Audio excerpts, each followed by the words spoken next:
ചെറുവത്തൂർ കാടങ്കോട് ജയ്ഹിന്ദ് വായനശാല ആൻഡ് ഗ്രന്ഥാലയത്തിന്റെ നേതൃത്വത്തിൽ സുകുമാരൻ വെങ്ങാടിന്റെ സാഹിത്യ സൃഷ്ടികൾ പുറത്തിറക്കി.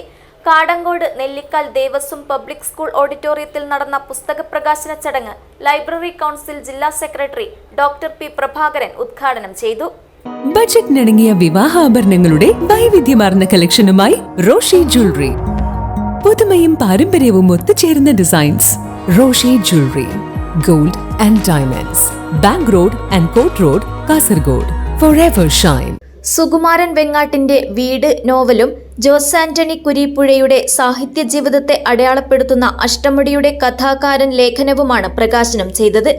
കാടങ്കോട് നെല്ലിക്കാൽ ദേവസ്വം പബ്ലിക് സ്കൂൾ ഓഡിറ്റോറിയത്തിൽ നടന്ന പുസ്തക പ്രകാശന ചടങ്ങ് ലൈബ്രറി കൗൺസിൽ ജില്ലാ സെക്രട്ടറി ഡോക്ടർ പി പ്രഭാകരൻ ഉദ്ഘാടനം ചെയ്തു.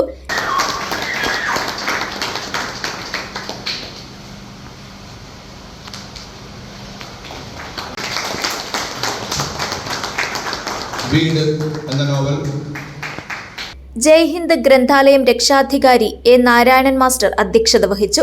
കവിയും തിരക്കഥാകൃത്തുമായ സുറാബ് പുസ്തക പ്രകാശനം നടത്തി. ടെന്നിസൺ ഇരവിപുരം, ചന്ദ്രൻ മുട്ടത്ത് എന്നിവർ പുസ്തക പരിചയം നടത്തി.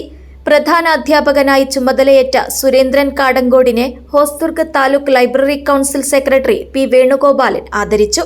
ജയ്ഹിന്ദ് ഗ്രന്ഥാലയം secretary Haridasan Madayi, joint secretary Satheesan Vengatt, ഗ്രാമപഞ്ചായത്ത് അംഗം കരുണാകരൻ മുട്ടത്ത്, രചയിതാവ് Sukumaran Vengatt, Nikesh Madayi, T Preetha, T Thampan, V Narayanan എന്നിവർ സംസാരിച്ചു.